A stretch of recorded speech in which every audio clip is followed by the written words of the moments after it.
स्वागत है। हिंदी व्याकरण की आज की इस कक्षा में हम लोग चर्चा करेंगे वचन प्रकरण की। तो ध्यान दीजिए, वचन हिंदी व्याकरण की कक्षा है। पिछले भाग में हमने लिंग के कारण होने वाले परिवर्तनों को समझा। अब हम यहाँ वचन के कारण होने वाले परिवर्तन समझेंगे। पहली जो हमारी कक्षा इसके पहले थी वो हम लोग लिंग पर चर्चा कर रहे थे, अब हम लोग वचन पर चर्चा करेंगे। देखिए, संज्ञा की संख्या बतलाए ऐसा शब्द वचन कहलाए।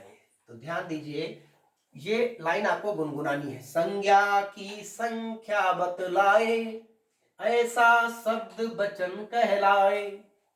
संज्ञा की संख्या बतलाए ऐसा शब्द वचन कहलाए। वचन, अब देखिए वचन क्या है? एक या एक से अधिक संख्याओं का बोध कराने वाले शब्द वचन कहलाते हैं। परिभाषा है वचन की, जिन शब्दों से किसी व्यक्ति वस्तु की संख्या का बोध होता है उसे वचन कहते हैं। वचन के भेद, एक वचन, दो वचन। वचन के भेद है दो, एक वचन और बहुवचन। एक वचन का मतलब समझिए, जो शब्द संज्ञा, सर्वनाम, क्रिया, विशेषण की एक संख्या का बोध कराते हैं उन्हें एक वचन कहते हैं। जैसे यह एक मंदिर है, यह मेरा घर है, यह मेरी कार है, अरे तुम आ गए बेटा। अब ये एक वचन के उदाहरण आपके सामने आए। अब बहुवचन में देखिए, जो शब्द संज्ञा, सर्वनाम, क्रिया, विशेषण की दो या दो से अधिक संख्या का बोध कराते हैं उन्हें बहुवचन कहते हैं। जैसे देखो बच्चे कितनी शैतानी कर रहे हैं। अब ध्यान दीजिए, ये सभी किताबें इधर रख दो, ये मेरे परिवार के लोग हैं, कितने सुंदर घोड़े दौड़ रहे हैं। ये आपने देखा, यहाँ पर बहुवचन का पता चल रहा है। आगे देखिए, विशेष बात यहाँ पर क्या है? विशेष में केवल जातिवाचक संज्ञा के ही एक वचन और बहुवचन होते हैं।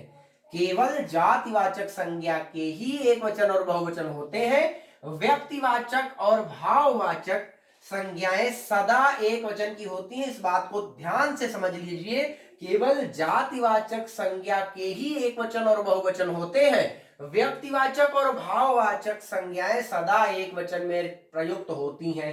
ये बात बहुत ध्यान से समझनी है कि जातिवाचक संज्ञाएं ही एक वचन और बहुवचन की होती हैं और व्यक्तिवाचक और भाववाचक संज्ञाएं सदैव एक वचन में ही प्रयुक्त होती हैं। इस बात को ध्यान रखना है। अब वचन की पहचान कैसे करेंगे? संज्ञा एवं सर्वनाम से शब्दों की पहचान करनी है और दूसरी एक तरफ आप पहचान कर सकते हैं क्रिया शब्दों से।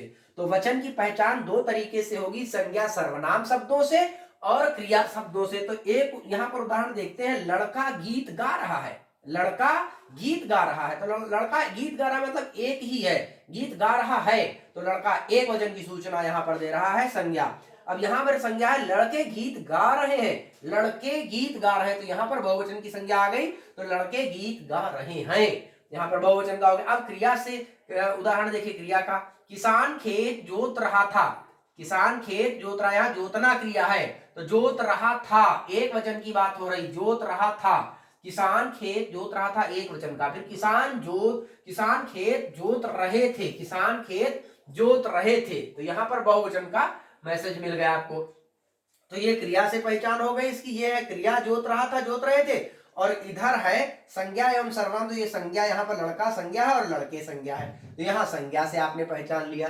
तो ये वचन का प्रकरण हम उम्मीद करते हैं कि आपकी समझ में आया होगा और इसको और अच्छे से तैयार करने के लिए इस वीडियो को आप 2-3 बार देखिए और साथ ही अपने नोट्स कंप्लीट करते रहे, ताकि आपकी ये एक अच्छी सी जो है नोट्स बन सके हिंदी व्याकरण का।